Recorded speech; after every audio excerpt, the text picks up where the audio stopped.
We're about to start. What's the broccoli going with? Ravioli or something like that. Or what? We're live, and I'm discussing dinner with my wife. Hello, fellow comic This book is why I don't lovers. do that many live shows. That's why. That's what the live show is all about. Welcome to Italian Cooking with Damien. Forget about Kamandi. Oh, They probably don't even know that we're going to talk about Kamandi because my screen shows the last enemy. Right. Anyway, we're going to talk about Kamandi. A lot of young folks right now that's reading the book probably don't know anything about Kamandi. So I'm going to let. Oh, by the way, we have a Damien here, and we have a Roger there in the bottom. Roger just showed the cover of my favorite Kamandi. is it this one? No, the other one with The other one. flower. This one here. Oh With yeah, flower. Yeah, I love that one. It's very unique. Some guy called Nauman sent these to me the other day, and I was like, Oh, who's that guy? He who's must this have guy good taste in sending comics. me stuff? You know, I mean, I see we have Agu and Tylox here already. Hey, Agu. Agu. The cream of the crop. There we go. Agu and Tylox. So you guys gonna see what us old folks talk about some Uh-huh. old comic Yeah. books. But Yeah, we talk about offline all the time. You know? So shall I dive in about Kamandi? sure, let's do Go it. for it. I mean, I'm sure a lot of you guys have heard of Kamandi, but I know that guys in our age Tylox, range, he collects Kamandi. Young guy. Dude. Tylox is very knowledgeable. And he was Yeah. 10 years ago on YouTube, everyone was talking about Kamandi. And the prices went up for a little while. It's usually pretty inexpensive, except for maybe issue number 1. Right. But it is one of Jack Kirby's famous DC comics, and people who were kids at the time it was coming out, often it's their favorite comic book or one they're particularly obsessed by, such as Roger and myself.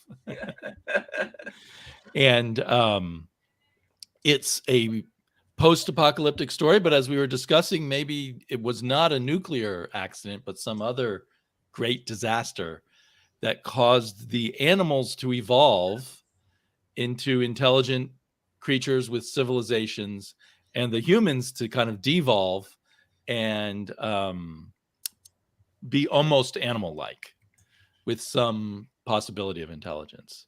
And then a hero named Kamandi, who lived in a bunker called Kamandi. And when everyone else died off, he finally left the bunker, and he'd been raised on like news videos and stuff from our era, from the 20th century. So he had no idea that of the world he was entering that was ruled by animals. And you got tigers and rats and dogs and snakes and eventually intelligent killer whales and and dolphins. Sharks. And I think Jack Kirby worked on it for 40 issues thereabouts, but then it kept going, I think about issue 58 or so, and it was one of the more popular DC comics of the era. And there are currently omnibuses and reprints of it available, digital. So there's lots of ways to get it. There's the omnibus dust jacket. Great cover on that one. And he had a great cast of characters. Prince Tufton, who was was he a lion or a tiger? Lion, I think. Lion, I think. Yeah. And Dr. Canis, the dog doctor, and some post-humans who had like nuclear hearts and could turn into metallic beings. Ben Boxer, I think, and I forget the names of the others at the moment. Steve and Renzi, I think, right the other hand. And I have, when I made videos about it a long time ago, I described it as one of the best boys' adventure stories ever done. That's what it is to me. But it's so good that I still, my inner boy loves it still. And I think people of all ages can enjoy it for its creativity. Well done. So, Roger, you were reading it as a youngster too? I certainly was. Yeah, probably about. I think we're about the same age, Damien. Maybe I'm a little older than you are. I'm not sure. I thought I might be. I was born in 61. Okay, so I'm born 64. Okay. Also, You're You just just a have a kid. young look about you, I guess. At least on video. If you saw me in person, Right. you'd realize Right, how old right. I am. You know, a lot of the guys that in my era were into the superheroes almost exclusively. So I didn't buy Kamandi off the rack, but at school we would trade. Everybody was trading off their Kamandis, because it wasn't part of the DC universe at the time. It was Right. timeline. And I was like, well, I'll start reading this stuff. And to me, it was like super compelling. Imagine a boy on his own out there making his own decisions and running into beautiful girls and animals that talk. I mean, this is like a dream come true as far as I'm concerned. Yeah. So that really is what got me into it. That world that Kirby created there, sculpted, that just really just took your imagination to another level that had never been explored before. And unless Alice in Wonderland, things like that, but that was more kiddie stuff. This was like, this is my stuff. I'm a preteen. I can do this. Right. And I think for me, like, I was just beginning to fall in love with science fiction, and this had that science fiction kind of feel to it that made it really exciting too. Yeah, true. I'm gonna play the contrarian here because I didn't like Jack Kirby's art. At first, when I saw Kamandi, only reason I picked it up because it reminded me more of Aesop's fables. I was a huge fan of Aesop's fables. I never thought it was going to be about Planet of the Apes, and when I found out, firstly found out that this is a copy of Planet of the Apes. Because I was a huge fan of the Planet of the Apes. You know what? I'm going to go ahead and show this video clip. It's often accused of being a copy of the Planet of the Apes. Yeah, and let me see if I can show a little bit of it.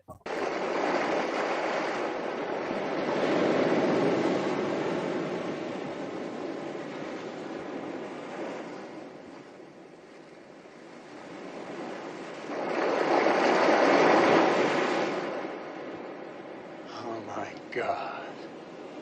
I'm back. I'll show you the rest of it later. Okay. Right. But the teaser. But yeah, that cover definitely links it to the Planet of the Apes, doesn't it? Yeah. The first issue. So I wasn't a huge fan of the Planet of the Apes, but when I'm dealing with these guys, these the Damien and Roger, I'm finding out like, wait, Jack Kirby is flipping the script on me. He's like, no, the Planet Ape is not the original. I mean, because that's what I love. I just love Planet of the Apes. I mean, I still collect my Planet of the Ape magazines, and I'm trying to complete those. And I'm going, yeah, it just totally blew my mind when I found out that what I had, my preconception was all wrong. That you guys are going to find out with me today. So, well, I think all three of us love Planet of the Apes, right? We yeah. were mentioning that before we went on the air. Yeah. This discovery doesn't diminish my love for the Planet of the Apes. Right. But it does put a little damper in that, hey, that was the original thing, it's like right. I mean, there's a lot of coincidence because there are a lot of parallels to the Kamandi and Planet of the Apes as far as, obviously, you're talking about anthropomorphic animals, bipedal, you're talking about a disaster, future. Kamandi is more of a near future. Planet of the Apes is a far-flung future, but there's a lot of parallels. Obviously, the humans have been devolved into non-verbal, essentially herds or, beasts of burden, whatever you want to say. So there's parallels there, but the origins are very separate. And that's what we're going to be talking about. And the one of the rumors about it, or things that people say about it, is that the executives at DC heard that Marvel got the rights to Planet of the Apes, and they told Jack Kirby, well, we want to do our own Planet of the Apes anyway, so make something up. But then I looked at publication dates, and Kamandi #1 came out 2 years before the first Marvel Planet of the Apes. So then I'm starting to question even that story, that aspect of it. Oh, I didn't realize that. Yeah, But I always thought they movie- came out. I always assumed the Marvel comic came out before Kamandi, and that's what inspired DC to publish it. Oh, But it came, Planet of the Apes, the magazine, came out in '74, and this came out at the beginning of '72 or the end of '71. Yeah, 72, I think is right. Yeah. Now, of course, they could have had the rights, or they could have been in right negotiations before the for the publication. rights. They could have had the rights 2 years before they published Right, it. they That's could have- yeah. possible. Or they could have had the,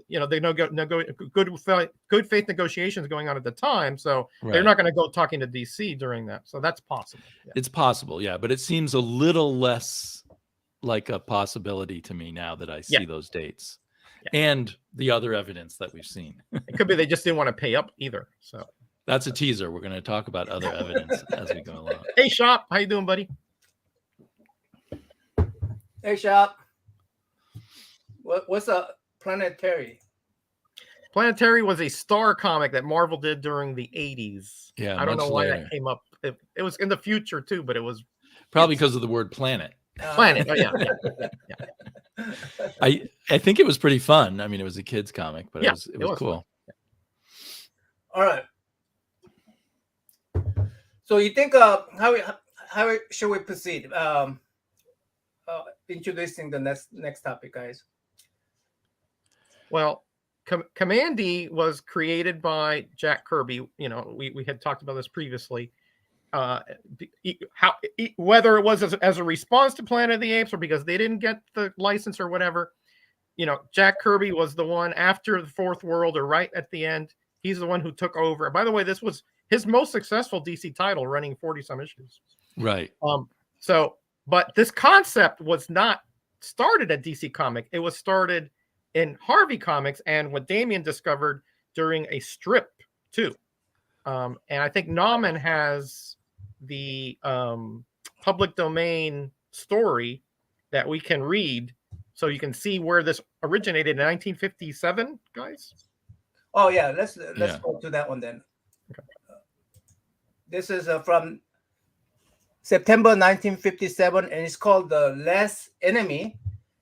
And this is when I found out that hey, wait, Jack Kirby had all these ideas about the animals who has intelligence.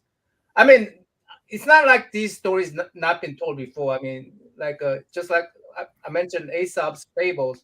I mean, the whole slew of Aesop fable is about animal talking and being intelligent and all that stuff. Right. Yeah. And, I see a little bit about Aesop's fable in this particular strip here. It's 6 pages long. It will show that I think this will show that Jack Kirby had this idea of a Kamandi way before even Planet of the Apes book was written, which was written in '63. So even before the movie, even before the book that originated from, and even of course, then even before the comic books and the magazine that came out. So I think we're gonna try to read this with you guys. It's only 6 pages. We're gonna act it out. We're gonna act it out. I'm As gonna best be, as here. I'm gonna be the rat, because I think I'm gonna be, and the Damien will be the human being. I'm a human. And the boring. rest of the animals, the ally animal will be done by Roger. All right. So here's the He's barking already. And I just want to say, when I first saw this first panel, I thought that looks like a panel out of Kamandi. Completely. Doesn't it?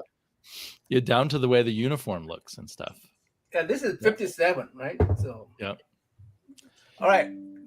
The time traveler found strange friends in the world of the future. The chance to beat the last enemy. Wow. I set the time cube down upon what should have been Montford, Connecticut in the year 2514 AD. 4 years of hush-hush work at the government labs had paid off. The cube worked, but the public would never know about it, even long after I got back. I'll hide the cube in this cave. Then I can do a little exploring. I love that cube. Me too. I like the way it floats, just Sorry, I gotta bring my... There was a forest all about me. In the 500 years, every trace of the city of Montford was gone. Instead, I came upon a field strewn with all things, dead tigers. Tigers, dozens of them, and wearing clothes. Just then I heard a voice behind me, a voice with a squeaky quality. I could understand that when I saw its source. It was quite... Oh, sorry. It was a quite a battle, mister. The big cats are the toughest to beat. You can talk. Oh, yes. Your kind left us many things. Language, culture, weapons. And cigarettes, apparently. I just noticed that detail. But You're not supposed to be alive, mister. Something called an atomic war finished the humans. and so the earth was left to the animals. Someone had to inherit the earth. It's still a nice planet to live on,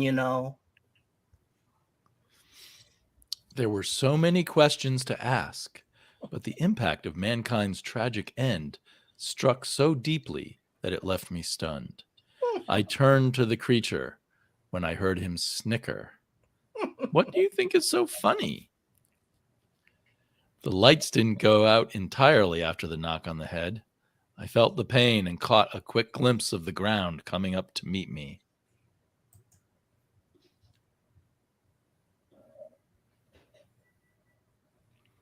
Oops, sorry. I have to go back a page. I could only sense the rest, being dragged into some sort of tunnel in the ground. Then I passed out. If ever any man was in a jam, it was Hammond Drake, myself. I couldn't guess how far underground they'd taken me. When I awoke, I was facing an inquisition. That light, it hurts my eyes. When you tell us what we want to know, I will turn it off. What can I possibly tell you that... Oh, look here. You're not dealing with our ancestral species. We think, we build, we are fighting to rule this planet. And with your help, we can win. Our tunnel networks circle the Earth's entire subsurface. Up above, the dogs and cats struggle for mastery. And up until now, we have waited for one to destroy the other. Now we won't have to wait. Not when we can learn to make atom bombs. Atom bombs? Yes, you will show us how. If you can't, we'll travel back to your time period and find someone who can teach us. I don't know what you mean. Don't kid me. You didn't get here with the pogo stick. Your kind built the time machine and you're its pilot. Now tell me where you hid that time machine. The little devil was smart, and from the looks of his kind, quite nasty. But I kept my silence. Won't talk, eh? But you will. You know we have studied the methods of the ancient Nazis. Remember them? Just then an alarm bell went off somewhere, and a look of fright crossed the Inquisitor's face. A raid! It's a raid! I don't know what this meant, but I hoped it was the miracle I'd been praying for. To the main cabin, quick! Have I developed an echo? Yeah. Wow. Sounds good. Actually. Well, but the main cavern was already in the hands of the invaders. They were huge and lightning swift, and they poured with organized precision from a vehicle with a drill head, which had bored its way into the underground tunnels. It was an astounding sight. The raiders carried what looked like flamethrowers, but it was gas which spewed from the nozzles in their hands. My captors had fled, and all I could do was yell and cough as the gas enveloped me. My last memory before I struck the floor was the shadowy figure of one of the invaders looming before me in the swirling mist. I awoke in, of all things, a soft and comfortable bed. I'd have felt quite content if I didn't see the dog and the fox and the bear at my bedside. Imagine that. A man, a real man. Fantastic. Suddenly, the door to my room was flung open by a huge bulldog in military uniform. My visitors jumped to attention when he entered. He evidently outranked them all. Attention! At ease. They called him General and left respectfully when he requested that they leave us alone. I trust that you're comfortable, sir. Do you feel better? I've been given the best of care. And why not? It is like welcoming the return of an old friend, is it not? Tell me, General, about all this fighting. Alas, the fighting. You must find it sad. However, the dog does not fight to subjugate. He fights to put an end to the instinct of the natural enemy. In the beginning, we fought them all. Foxes, bears, wolves. Now we are allies. You see, it is possible to substitute cooperation in place of fear and hate. Perhaps it may work with the cats, too.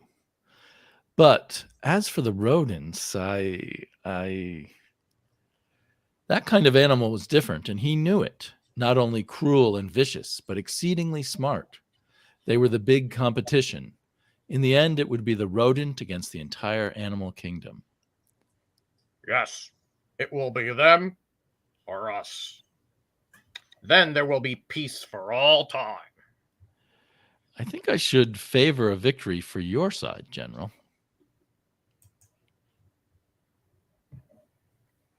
I meant that. The Earth would be in good hands with a victory for his side. I asked the General to call his leading scientist. That's right. I want the chief physicist. Tell him the general would like to see him here at once. In the presence of the General and his chief physicist, I wrote what I had to on a sheet of paper. This is the basic formula and a description of the process. Now it's up to you. I don't know whether I was right in doing that. I leave you a dangerous heritage and man's last gesture of his faith in you. And now I'll take a last look at this armed camp of a world and hope you non-humans make a better job of it than man did. I said my goodbyes to the General and his associates, and he saw to it that I was taken to the spot where I first appeared. Then, according to our agreement, I was left to myself. I sought out the time machine. Well, let's get back to the past, Drake. Your place is among men, even if they are going to perish. I entered and took my seat once more at the controls. I wonder if another man would have given them the atomic bomb. I think so. It's better that the world go to the dogs than a lot of scheming rats. I managed a rather thin smile as the stream of passing time swept over me in my headlong rush to overtake my destiny. Dan. Hey, Jeff. And rats don't come off too well in Kamandi either. No.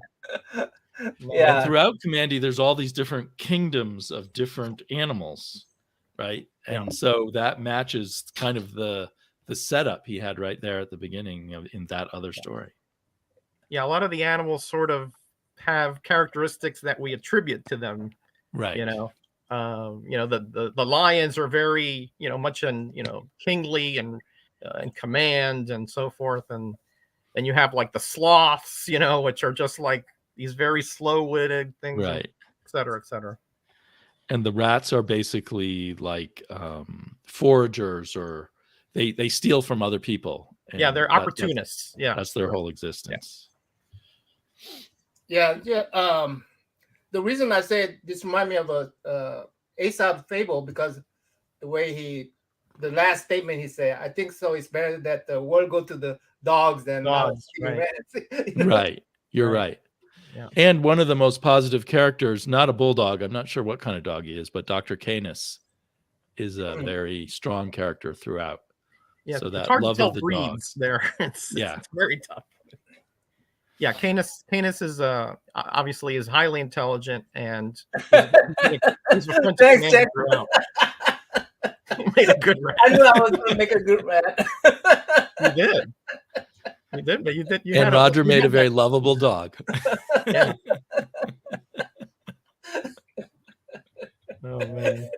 No, it's not wrong for you to say so. Appreciate it. Appreciate it. Were you method acting, Naman? I was just being myself. Oh, you dirty rat. You know? But as you can see from that story, there in 1957, a lot of parallels. Obviously, the bipedal anthropomorphic animals are almost spot on with Right. the Kamandi ones. If you look at the general, you look at the scientists, they wear clothing, they have that same upright, they're not like, dogs that sort of just stood up at the time. They're morphed or mutated, at some point. In this case, it was through apparently radiation. But in Kamandi, I believe later on it was said that there was some kind of formula or something that was in the water supply that accelerated the evolution of the animals and devolved the humans. But, Oh, really? Right. yeah, but I think that was like explained after the Kamandi series, but that's what I understand. But it was hinted at in that very first issue. After you mentioned it, I found something that implied it wasn't nuclear war, but something else. But he doesn't specify. Right. He just mentions a real tragedy. But also in the beginning, he gets involved with a nation of tigers, and the very first thing he sees in that comic, that shorter comic, is tigers who've just lost a battle. And we get a battle with tigers in the first issue here. Did they lose to rats? They do not lose to. I forgot who they're fighting, but it's not rats in this one. They're also hunting down humans, I think. The tigers are kind of like they're fighting somebody, but I'm not. The sure. tigers are kind of like the law enforcement or like rangers or things like that. They had like government job kind of things, Oh, okay, yeah. And then there were like the criminals, and which were the rats and the snakes and things, and it was all kinds of stuff. But Yeah. it was bizarre and just awesome. Yeah, thank you, Metadog. Yeah, that's good. Book rat and Metadog. Yeah. I just realized what Kelly was saying. Wow. That's a rough assessment of what I did. Yeah. I thought you Give the sounded pun, great, Roger. yeah.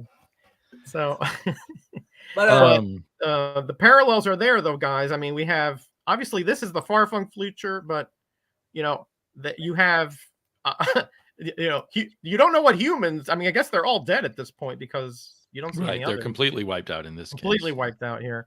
But obviously, there's the animal species are thriving, and apparently they've learned the language somehow. Maybe through libraries or I don't know how they got to that point, but somehow they learned the language.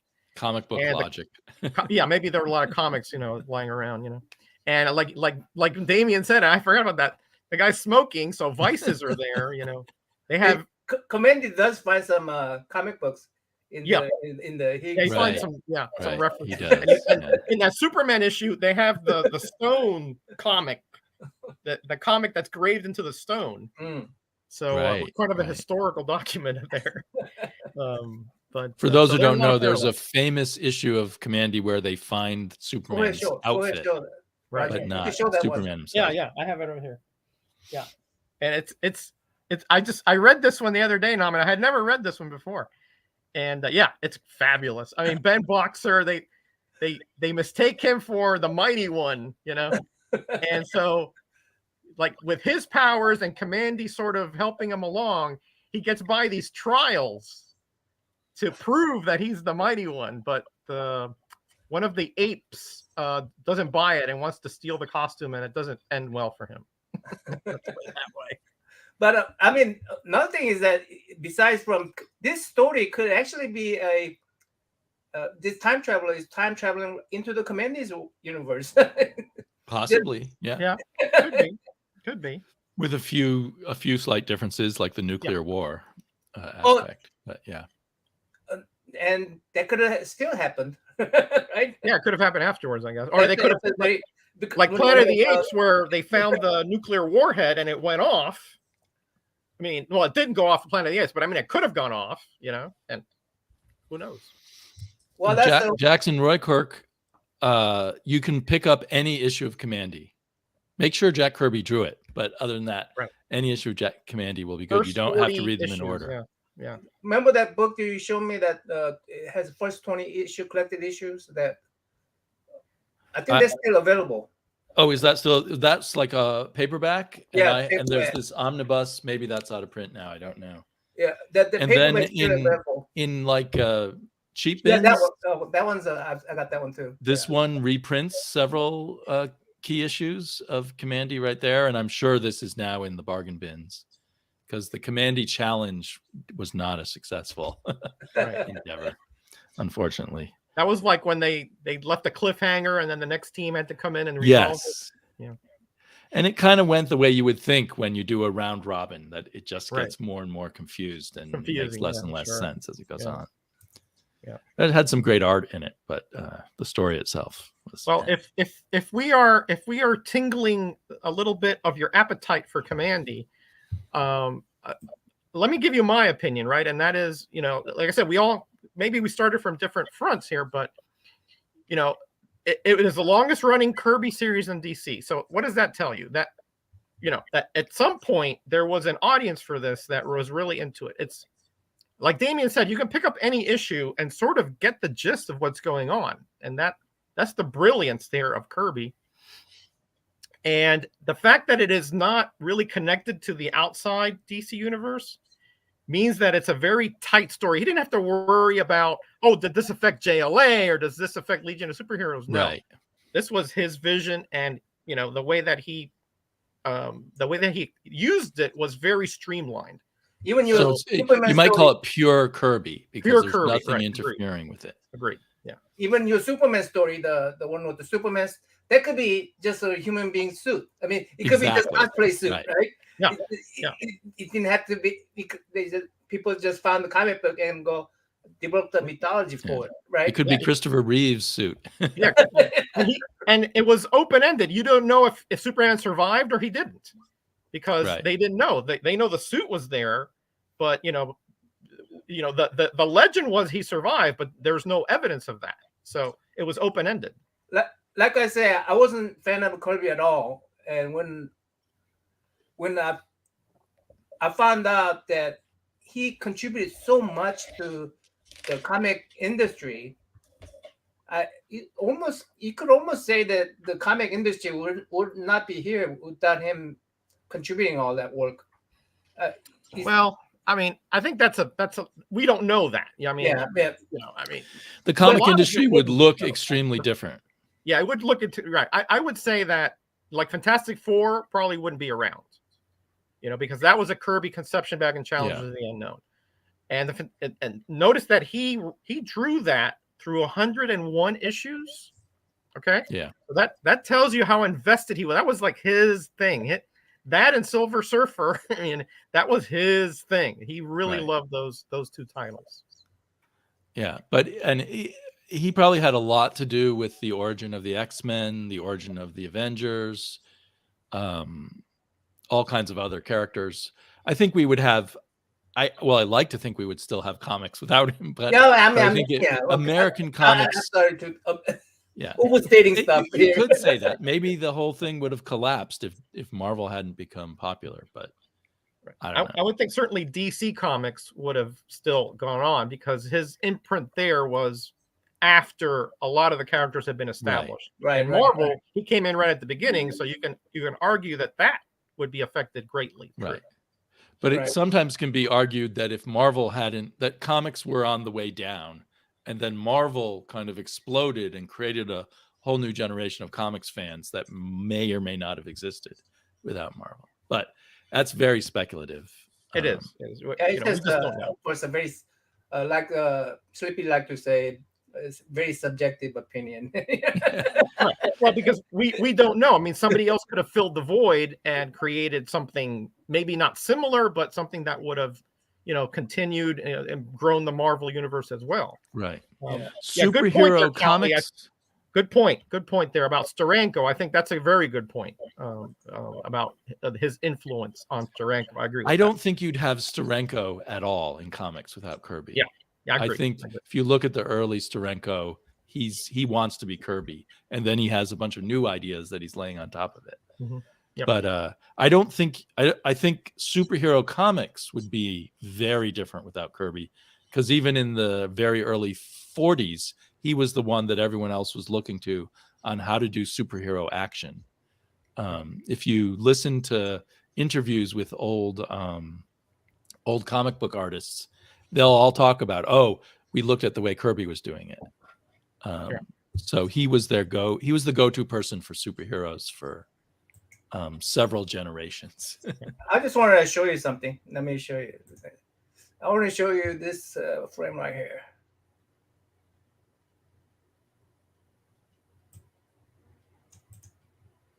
How do I get that in there? Oh, okay. What? You see this? Do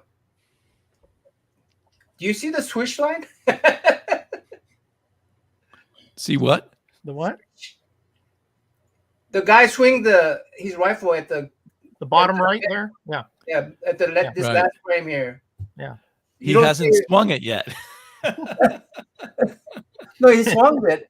Well, maybe that's the follow through. Oh, he kind of backhanded him, I guess. Backhanded it. Yeah. But you don't see that, right? I mean, you don't see the swish. No. Right. No. But it's very suggestive, right? I mean, Yes, Mhm. suggestive. Yes, correct. Yeah. Now remember that this is only a 6-page story, so there's a lot of plot holes here. You know that Yeah. if we dug into it, but you know, I think we're looking at conceptually how this was sort of like the precursor to, you know, along with the Kamandi files, which Damien showed us in the Jack Kirby Collector, sort of an amalgamation of those two ideas came to Kamandi fruition. I don't think we've shown the live audience the Kamandi comic strip. So apparently he proposed a comic strip back in 1958 called Kamandi of the Caves. And as far as I can tell, there's 3 daily strips done in pencil. That's all that's left of that. Mm. But he looks a bit like Kamandi, but maybe older. And that idea of sort of living in the caves as opposed to living in the command center or whatever. Right. let me see. Go down. Scroll back up, I think. Up, yeah. There you go. Yeah, there it is. There's right, the right down there. Yeah. Kamandi of the Caves. Yeah. So Yeah, I didn't know about that until. okay, now scroll a little down. Yeah, it's almost there. There you we go. There you go. There you go. So this is you don't hear this mentioned very often, but when you think of the other story, the Alarming Tales story, and then this Kamandi of the Caves, it's clear these things were percolating in Kirby's head since the late 50s. And probably this is my speculation now, when they said we're canceling the New Gods, what else have you got? He pulled out these 2 ideas he had and meshed them together, and they said, great, can you make a cover that reminds people of Planet of the Apes, since it reminds us of Planet of the Apes. And then later Carmen and Infantino remembered that it was all his idea. Oh man. Yeah.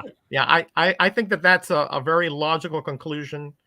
You know, when you think about the time that this came out and how hot that Planet of the Apes property was, I mean, people Right. our age sort of remember that a bit, right? Yeah. I mean, we had the action figures, you had the magazines and the comic that came later, but you had, you know, all the lunchbox, you know, the whole bit. Yeah. You know, Conquest So- of the Planet of the Apes had come out 2 months before Kamandi came out. Mhm. So yeah, it was a really and every every red-blooded boy, or at least every nerd boy, was so excited about. Oh yeah, come on, it was fantastic. So it makes a lot of sense what you said, Sam. And I mean that to me, that I always thought the same kind of thing. I didn't know about the Kamandi of the Caves, but I always thought that I knew about the Alarming Tale story because I had read it long ago. Although Namin reminded me a few days ago, but that to me was like, oh yeah, that he sort of. I just figured he sort of changed it so it would have some kind of parallel to Planet of the Apes, and that would be going forward, what DC would do. But it's very different. It's really the vibe of Kamandi is very different from Planet of the Apes. I mean, there's only the superficial kind of maybe coincidental kind of circumstances that are similar, but the actual the actual focus of that Kamandi and his exploring that world and growing and sort of seeing how what he can do, what purpose he can have in this world. I think that kind of exploration is what Kirby really excelled at Kamandi. There's so many different ways that he took it that just made sense for as a boy. You're like, boy, I wish I was in that situation. I'd adventure, that action, the not knowing what's going to happen, but having that free reign, very attractive. Yeah. And I think go ahead. Go ahead, Naman. I just want a little side note. This particular website, it was introduced to me by when I was watching Enochronic Comics, Mm-hmm. and it collects all these old comic books from Silver Age, Golden Age books, Right. and you could read like this. And so, if it's a public domain, they'll it's have there. A lot of DC and Marvel, it's not going to be there. Yeah. But if it's public domain or they have let it lapse, it'll be there. Yeah. And this issue of Alarming Comics, I read the whole thing after you sent the link, and all of it's very good. I mean, it's just as good as those Kirby and Lee and Kirby and Ditko science fiction stories that came before the Marvel Universe. Very good to me. Very good science fiction short stories. Yeah. Well, Joe Simon, we can, again, we're kind of getting a segue. Joe Simon, to me, was also one of those creators that's way up there. I mean, he was an artist and he was also a inker, but he was also a great idea man. And he and Kirby, like Captain America and a string of characters that they came up with. It was a collaborative effort. I mean, I think Jackson Roykirk was saying that, that with Kirby, when he collaborated with the right guy, it was magic. Yes. Yeah. They probably balanced each other out well. Mm-hmm. What were we? There was something else I want to say, but now I can't remember. I'm going to go ahead and... I know. Because bouncing off something Roger said, another reason why I think Kamandi is so great is because, like, I love the fourth world, but it's super complex. Kamandi is a nice basic platform on which Kirby can tell wild stories with tons of ideas, but you have that basic framework that keeps it basic and simple. And so I think that's why it was so successful. Yeah. And why it was easy to follow. Like you said, you could pick up any issue. Yeah.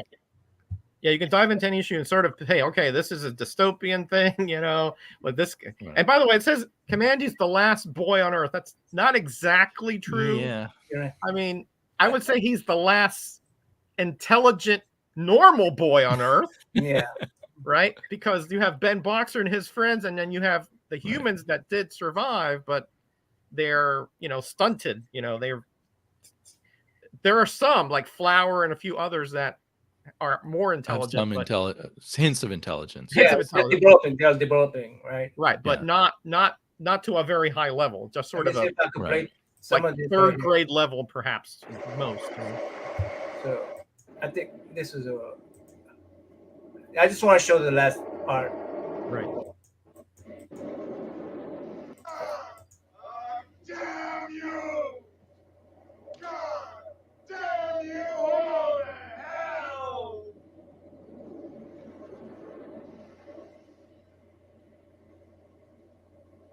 Yeah. That to me is one of the best movie endings of all time. I mean, One of the best shock endings of all time. Yes. Absolutely. yeah, I mean, And one of the greatest science fiction movies of all time. It doesn't Absolutely. matter, where the ideas came from. It's a great movie. Yeah, exactly. and obviously, it didn't follow what's in the book, according to. Right. No. It's very, very No. different from the book. Very So different. Yeah. whoever wrote the script came up with, some of the best stuff in that movie. Yeah.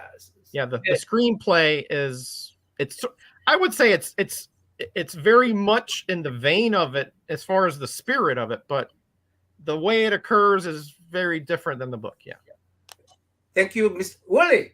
Mr. Serling. Yeah, that's right. Supposedly he came up Rod with Serling that. wrote it. Yeah, supposedly he did. I'd heard of that. I didn't know that for a fact. Wait a second. Isn't this particular alarming tale has a?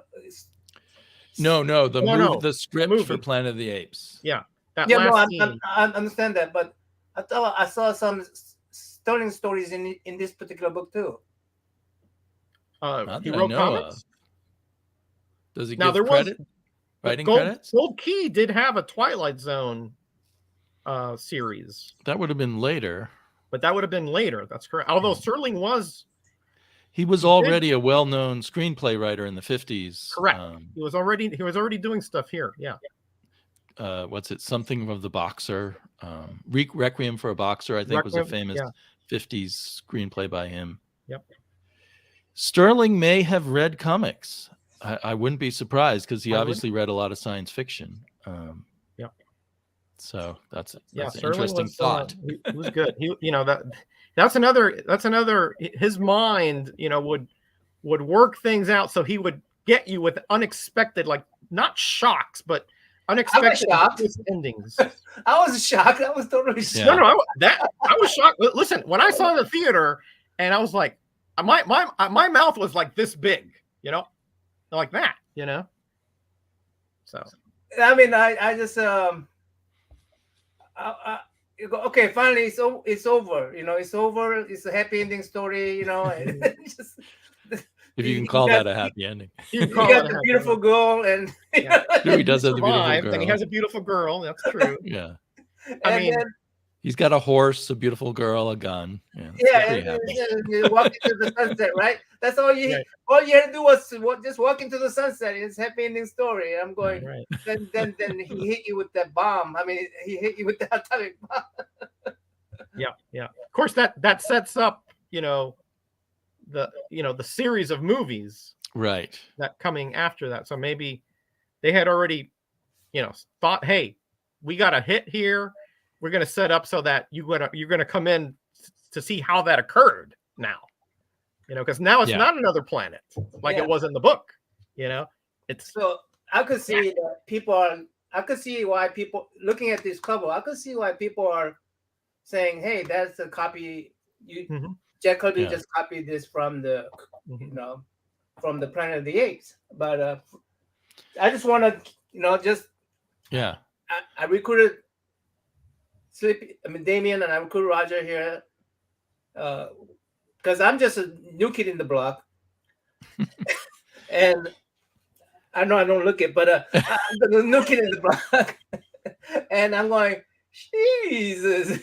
Hey, if we go by hairlines, you're way above us. Yes, you look so young with all that hair. But I'm going, oh wow, this is such a revelation for me. And how what they say about jokes is funny because you're discovering something new. Mhm. That's why you think it's funny, and your mind just went there, and your mind discovered something new. And that's what it feels like. I just discovered something new because this is something I wasn't never aware of, and now I'm huge Kamandi fan and Jack Kirby fan, and I'm pretty still loyal to my Planet of the Apes. I think it deserves your loyalty. Yeah, It's absolutely. a Nothing fantastic at all wrong series. with that. Nothing at all. Yeah. Listen, I'm not saying. Listen, I think that they took advantage of Planet of the Apes with that cover. I mean, when Kamandi. Well, did we ever find out what his real name is? I mean, I know his great grandfather. You would think he has a real No, name. his grandfather was the one that was That raised him. Raised him, right? Yeah. But So we he- never he- found out.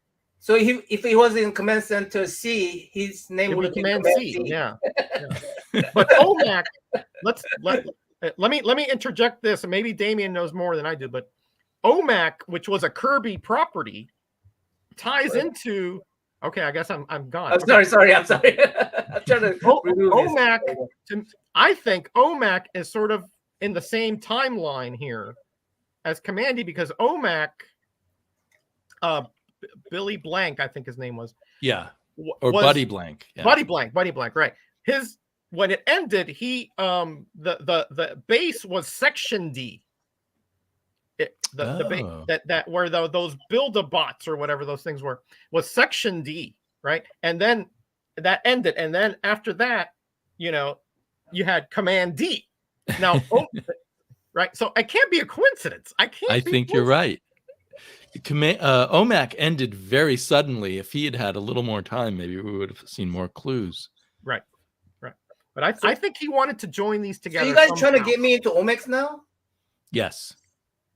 Oh my god! It's only what, 8 issues, Damien? I mean, yeah, I think it's 8 issues. Yeah. And oh no! For OMAC, especially Yes, that Kylie. first issue is in my opinion, one of Kirby's most brilliant issues. You should at least try OMAC #1, which I'm sure there's again multiple ways to get it in reprints if you can't find the #1 issue. Yeah, OMAC is not like Kamandi, which is 40 something. By the way, I think that if Kirby had continued on Kamandi, a lot of these questions would have been answered, because he was obviously getting to a conclusion here.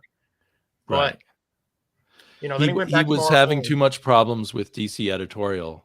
Yeah. So he moved back to the place he didn't want to go, which was Marvel. No, he didn't. Yeah. And that's when he started his own kind of fourth world over there with Machine Man and 2001: A Space Odyssey, Black Panther, Eternals. Yeah. Right. But I think something was knocked out of him a bit after this experience. Yeah. So this is in my opinion, this is his peak. The second wave of Marvel stuff is still interesting, but I think this is he put his all into what he did at DC. Yeah. And he did it up to like what, 20 issues on Kamandi, or 40. He was there for over 3.5 years on Kamandi. Yeah. It was a long ride, and I think he had an idea. I think we would have found out, about the lineage of Kamandi and what the disaster and how it occurred. Little by little, he dropped little bit of hints. Like Ben Boxer and his people they were mutated to survive by somebody, like I forgot who.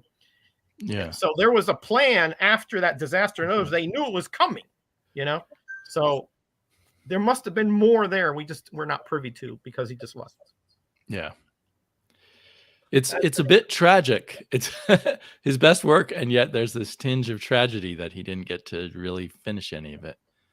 But Kamandi is more satisfying than the others. And I agree. There's for a question people who here. have trouble. Oh, sorry. Go ahead. No, I'm sorry. There's a question here from Jackson Roy Kirk.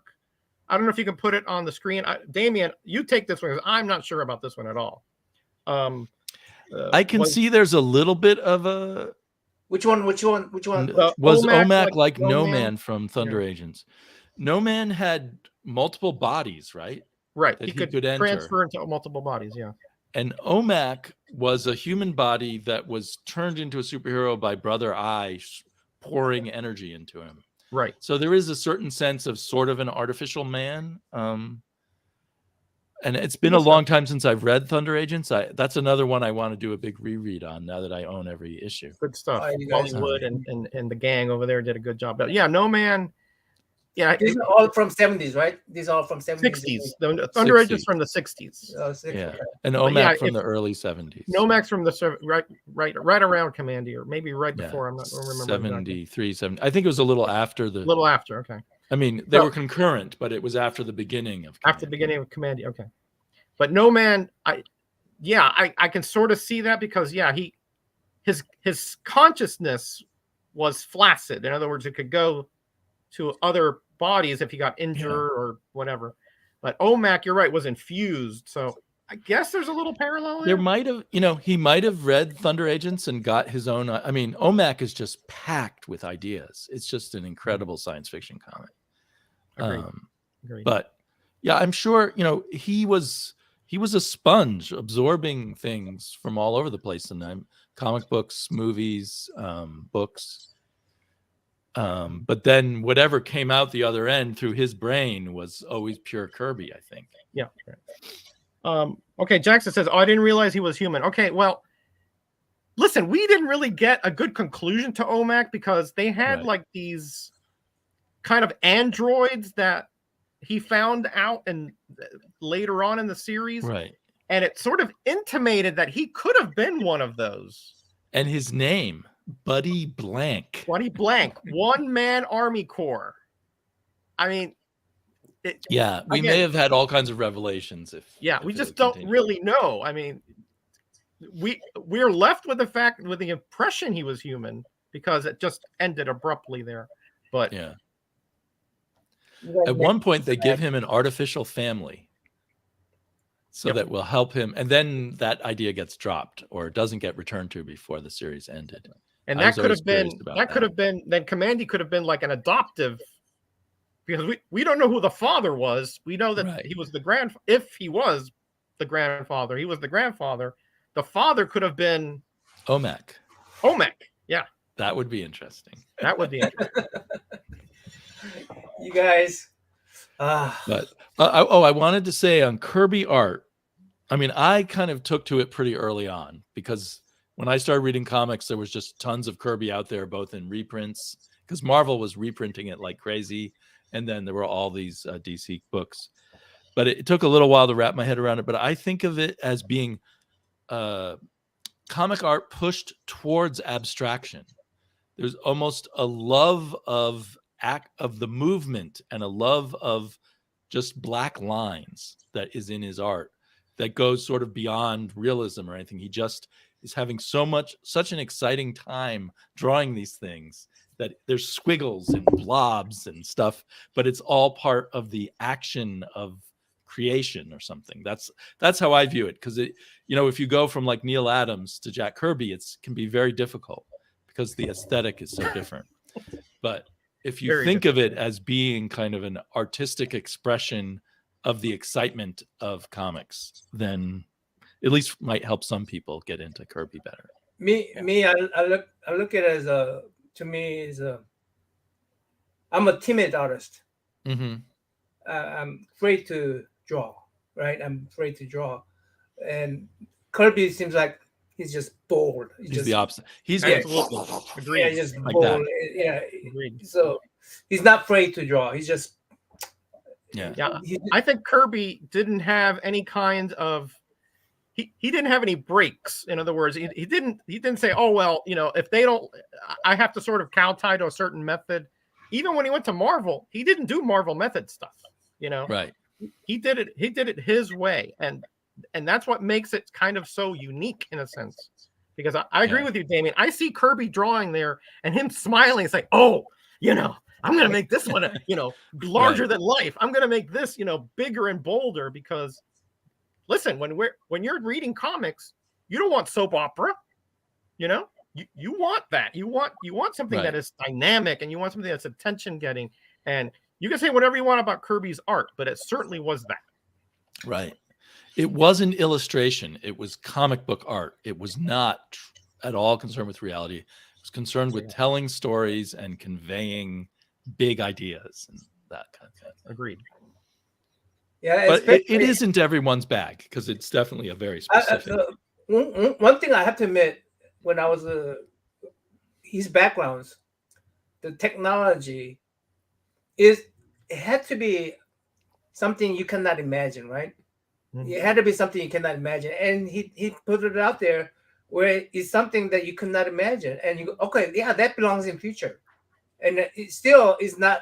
To me, I look at some of these technology he has drawn is not outdated because it's not outdated because he's not drawing a remote control that No. Yeah. I mean, he doesn't draw, if somebody has a cannon, he doesn't draw a little cannon, he draws this huge structure, with lights and all kinds of angles that projects these huge rays. I mean, he was bigger and bolder. And if you look at the Kamandi, the actual page structure, he puts those double page spreads in there. I love those. In almost every issue, right, Damien? I only Yeah. have about half the issues, unfortunately.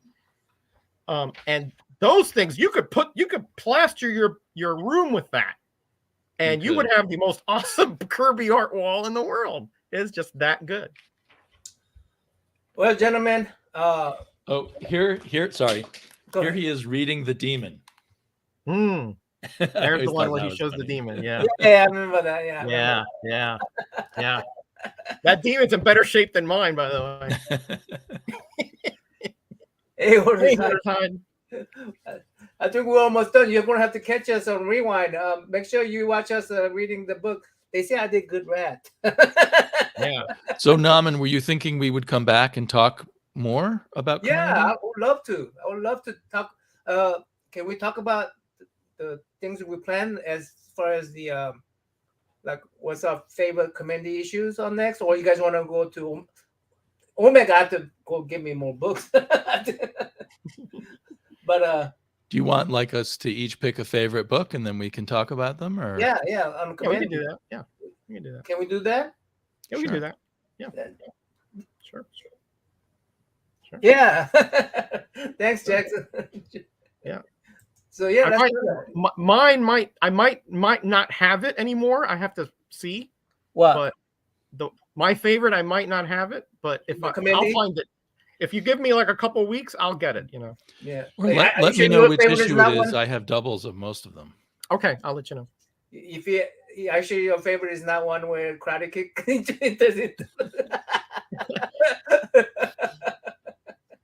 I'm not going to tell you at this point. I'll leave it a surprise. I'll talk to Damien only about it. No surprise. Let's see what you think, because I got an idea. I know which one you are going to pick, but we'll see. Yeah, I think I already. I think you would let the cat out of the bag, or the Yeah. rat out of the bag, shall we say?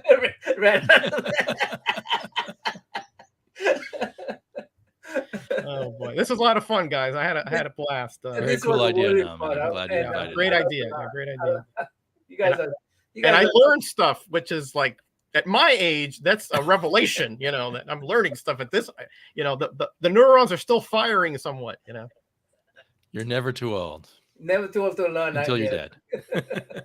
Well, Damien inspires me now. I mean, now that I know how, what vintage How he's ancient at, I am. I can always say, well, Damien is great, so I can get there. I learn from you all the time. So we all learn from each other. Yeah, absolutely. Well, thanks, chat, for coming by. I'm gonna keep this at about an hour, so that it's easier to rewind and watch. Yeah, because we can be talking here all night. I mean, Yeah, no problem. You know. We're gonna get off and we're gonna talk. So we'll see you guys later. Thanks for All right, showing guys. up. Thanks, Bye. chat.